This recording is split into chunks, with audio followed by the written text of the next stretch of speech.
woken up. Yeah. Now he has to go to his next place to live. Yeah. So this is daily life. So room 320 Mm-hmm. was my bed for the night. Now I have to go in my car and then figure out where I'm gonna stay tonight before I go to work tomorrow. Okay. So you okay? Just talk about how you save money. I mean, so you spend, how much money do you spend in a week? So roughly on average about 20 pounds a night. You have to be strategic about this. I keep a spreadsheet, so I calculate, so I know what I need to spend for the week budget. So then I'll then start hunting on my apps. So I'm gonna make sure I have 2 nights at least booked, cheap, and then the rest of the weekend I can start planning. So then sometimes you have to wait. You have to know which nights to book where. During the week, at the beginning of the week, Monday, Tuesday, Wednesday. Monday, Tuesday, Wednesday are the most expensive in hotels. Wednesday, the price tend to dip. Thursday, Friday, they're up and down. Saturday weekend is very expensive. So now you arrange so that you have the beginning of the week where you know you're going to pay only £20 in a nice hotel. Then in the middle, say, okay, that's too expensive. Okay, I'll stay in this hostel or on a B&B. Okay, you're going to pay £25 for the 2 nights. Then the rest of the week you then sort out, okay, I'm going to stay in a hostel for 2 nights. And then the weekend, okay, I'm going to stay in an upmarket hotel, but you manage to look for the rates. Then you know, okay, the weekend I'm only going to spend £75 for the 2 nights.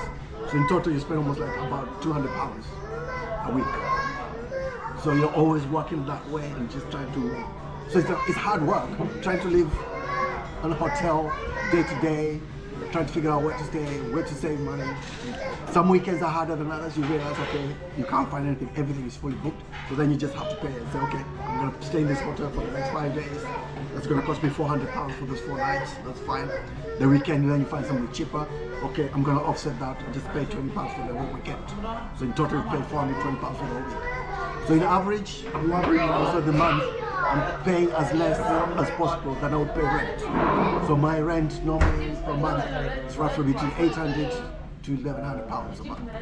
If I was to rent somewhere where you can't find at the moment because everything is oversubscribed in Bath, the rents are starting at studio £1,500. Studio, no parking or anything else, and then you have to pay on top of that council tax, about £200, and you have to pay the rent, the water, and the electricity. So by the time you add those up, you're paying almost £1,800 for just a small, tiny shit. But then the problem is trying to get that shithole. You can't get it because it's oversubscribed. Everything, a property can come on the market straight away because I'm subscribed to about 20 different websites. Everything, Gumtree, Search, everything you can think of. Even as agents. As soon as you see the property, you'll be notified. You get notified on my phone. The properties just come online. I immediately go to put my name there to see the view. They say no more viewing, oversubscribed. I phone them. Oh, this house just come out. Oh no, we're not seeing any more people. We've got already 300 people on the books. What are you gonna do? And how long have you lived like this?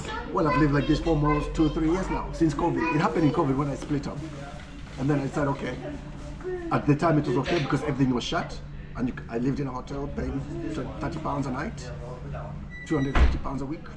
Just stayed like that for 3 months, no problem. Because I was working as a key worker, so it was okay. But then when things started to reopen, then hotels started, they had lost a lot of money. This hotel you're staying with, which is a premium hotel, it's normally about £40-50. Suddenly there were £300 for the same room. I'm thinking, I'm not paying £300, this is a shitty room. I don't have that kind of money. So then I started mixing hotel living and hostels, mix to balance and to get my costs as down as possible. Sometimes you go to look for a property, they'll want to say, have you got 1 year's rent? Who has 1 year's rent? So COVID brought in the best in people, but also brought out the worst. Especially landlords, because the demand was there. There's hundreds of people coming from other cities. They don't have to go to the city to work anymore. They can leave London and come live in this countryside and work remotely at the good salary. So suddenly they come in, everybody's demanding the same little houses that everybody's competing for. They have more money, so they get the places. So if you're local people who've been living there for a while, you can get in, you can compete. So what's the biggest thing that you say you miss? I don't think I miss anything. I've become so accustomed to living in hotels now. My life is okay. I'm saving money. I'm not spending as much as I used to. But I think the thing I miss is stability. I want somewhere stable that I can just go. Tonight, I know I'm going home. That's it. Not sit down there. Okay, let me get my spreadsheet out now. Let me get my apps up. Let me get my iPhone. Let me get, okay. How far is the place I need to go to? Because you have to be strategic about this. Okay. Yeah, I can spend £50 tonight in this place. 20-30 miles. Because I'm already spending that in petrol, and then you turn up there, you have to pay for parking. So you have to be strategic. So that's the only thing it's fed up sometimes. Is annoying. Sit down, be planning a week in advance, a day in advance, a day on the day. So that's it. So, but it's doable. But then the plan is now to find a permanent job. I don't want all these temporary jobs. I've been doing temporary jobs for 3 years now. But companies are now starting to recruit permanently, so I want a permanent job in a place that I think I want to move to, and then I can find accommodation in that place. So, and I don't want to move back to London because London is so expensive. But me and a friend, we're gonna plan to get together our resources and then maybe move somewhere halfway, because then we can work that way. So yeah, it's all crazy. You get to meet so many people, you think you're the only one in the situation, and you realize your situation not as bad as the guy next door to you. The guy next to you doesn't even have a job. The woman next to you, she's 50, 60, she lost her house. She's just walking around with bags every month. She comes to the hostel, she can only afford this kind of prices, hostels, and then next thing, you can't stay there more than 14 days. So next, she has to now move somewhere else. Where's she gonna move to? I've seen women sleeping in the car park with the car and the dog. This woman, she's in a Starbucks, this petrol station. I see her every night. I go there because I normally go there and work in the day because there's a lot of people working in this cafe. And I see her at the car park there, and I thought, okay, maybe she just walking. And then when I'm leaving in the evening, or she's just arriving, it's all kitted up with curtains on the front, and she has a dog in a Mini. So I sat there and say, this is England, 24th century. This is what we've come to now. So when they say there's a house crisis, people have been kicked out of homes, you would think it's a joke. I see it all the time. Hotels. I stay in the big, expensive hotels, cheap, whatever, everywhere. The people are there with kids. Or yeah, they've been staying in the hotel for weeks because they have nowhere to go. They can't rent houses. So we have a house crisis. It's not just for people who want to buy, or even people who want to rent, because they can't rent anything. Wow. She needs to go shower, she needs a place she can go shower and then come back, and then go to the office work and come back at night. I was thinking, what? It's bonkers. Wow. The government can do it. It's all demand and supply. It's economics. Unless you build more houses, there's nothing you can do.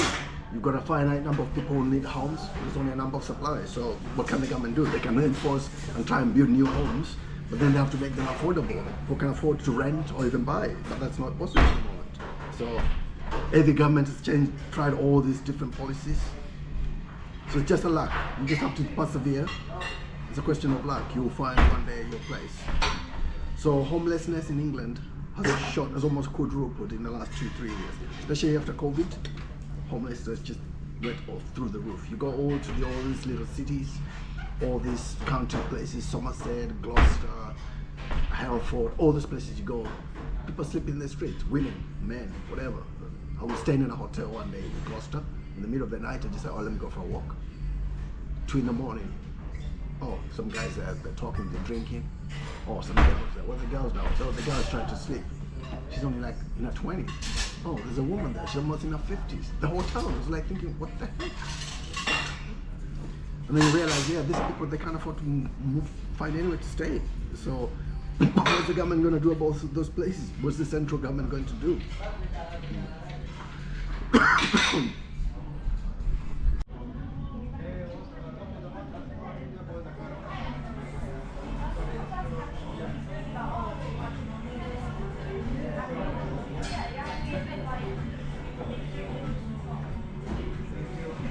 So you can do that for Somerset and just check what the prices are, where it's cheaper for tonight.